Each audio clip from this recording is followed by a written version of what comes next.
Merci de nous rejoindre dans LCI Direct. On va maintenant parler de l'escalade nucléaire entre les États-Unis et la Russie. La tension qui reste vive après les déclarations de Donald Trump, souvent ambiguës d'ailleurs, sur la reprise des essais nucléaires américains.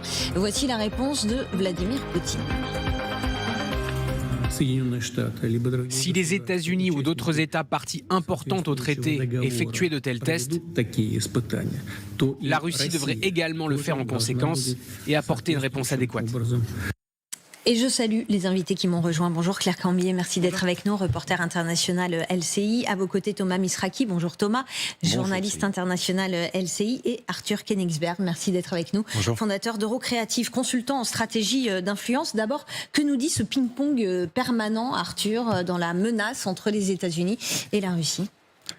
Ça dit une chose, c'est que les deux chefs d'État ont du mal à s'apprivoiser, notamment sur ce sujet. C'est pas le premier épisode nucléaire entre les deux. On se souvient cet été, la réaction de Trump au propos d'un proche, entre guillemets, parce qu'en réalité, il n'est pas très inséré dans les milieux du Kremlin aujourd'hui, mais les menaces de Medvedev sur les États-Unis et le fait qu'il avait mentionné la main morte avaient déjà suscité une première réaction de Trump.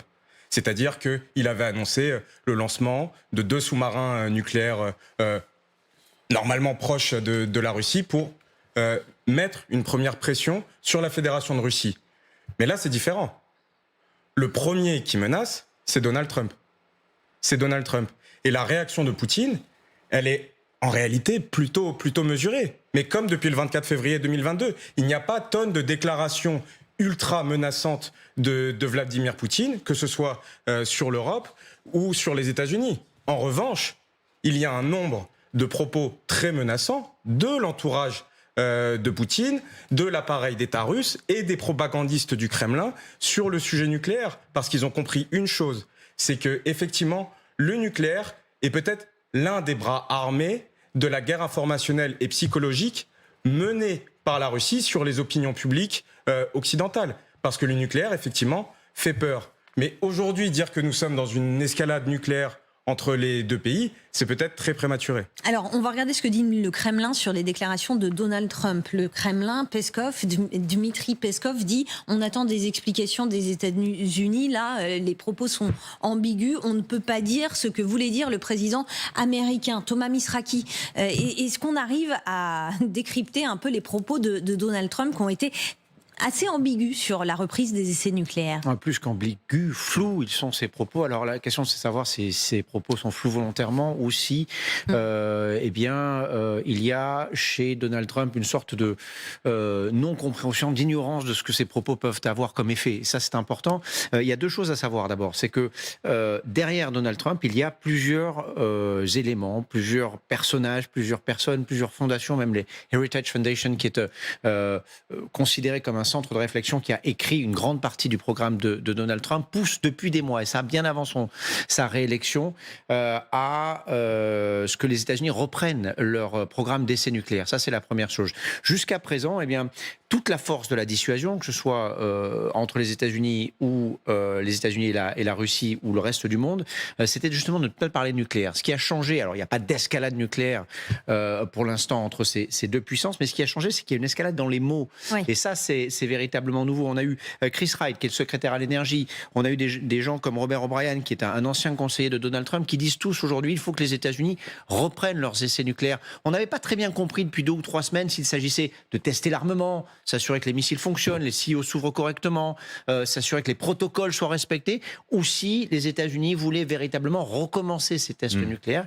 Il semblerait, d'après les dernières déclarations de Donald Trump, que ce soit la deuxième option. Ça, c'est un problème, parce qu'en face, évidemment, les Russes ne rigolent pas. Alors, il faut simplement que tout cela cesse, que les gens se calment, que ce soit du côté de la Russie ou des États-Unis, et qu'on en reste aux mots, que ça reste de la dissuasion, pour savoir qui est le plus armé, qui peut faire le plus de mal à l'autre, etc., etc. Si on passait à la phase essai, là, ce serait véritablement problématique. Mais je vous le dis, aux États-Unis, il y a beaucoup de gens qui estiment qu'il est temps que les États-Unis commencent à montrer leurs muscles. Et pourquoi? Parce que les défenseurs de cette théorie, c'était O'Brien, l'ancien conseiller à la sécurité nationale de Donald Trump, qui l'avait proposé dès l'été 2024, parce que pour lui, il est nécessaire que les États-Unis prennent les devants, non pas pour créer une escalade l'escalade du nucléaire, mais plutôt pour accentuer la dissuasion. Aujourd'hui, pour lancer un essai nucléaire, on estime qu'il faudrait entre 2 à 3 ans avant que ce soit possible. Il y a tout un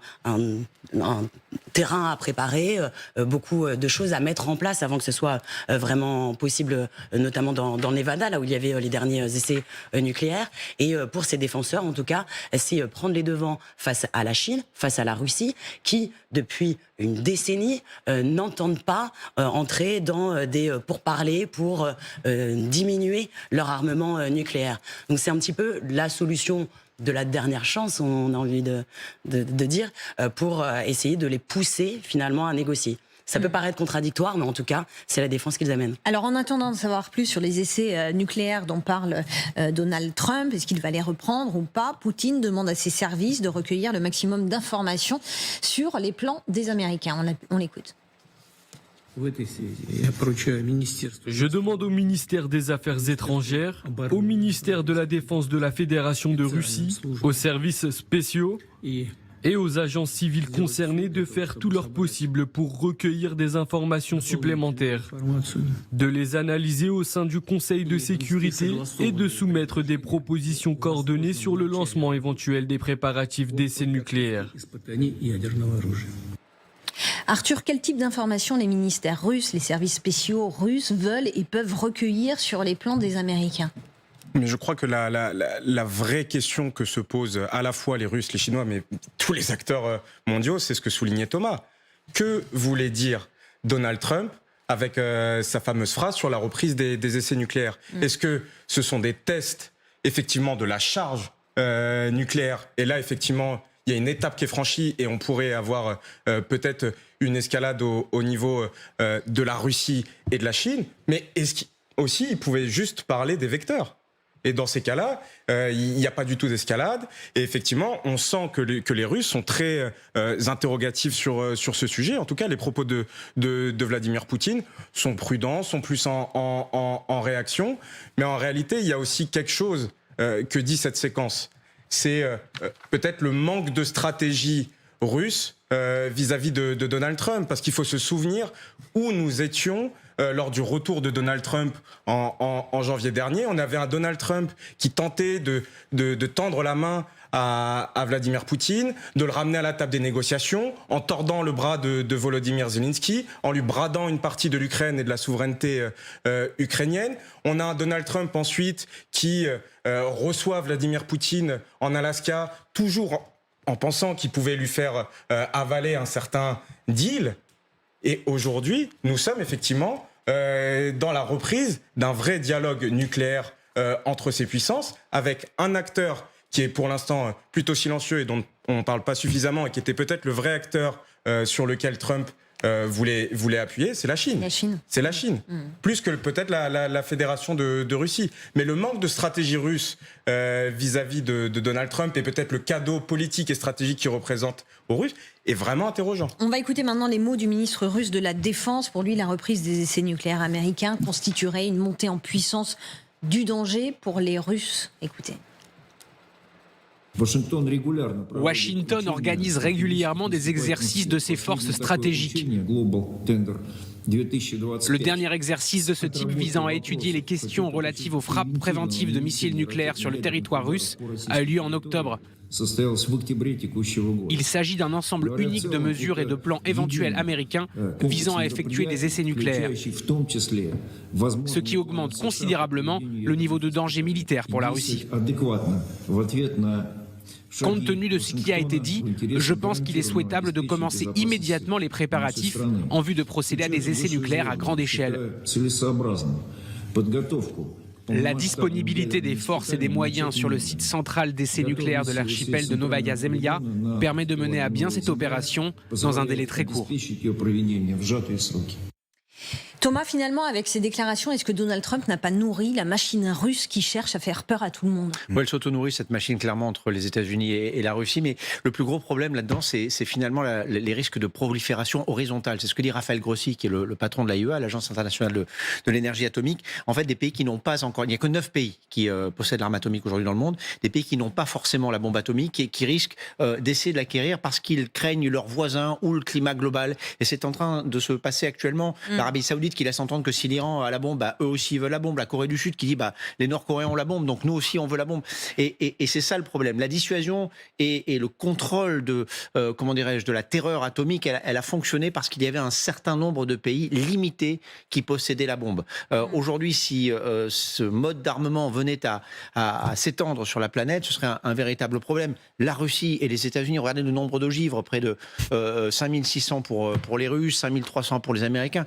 Avec tout ça, on peut faire sauter la planète 15 fois. Il n'y a pas besoin d'avoir tout ça. On en a 600 en France. Les Chinois en ont 5 ou 600. Ils veulent aller à 1000 d'ici 2030.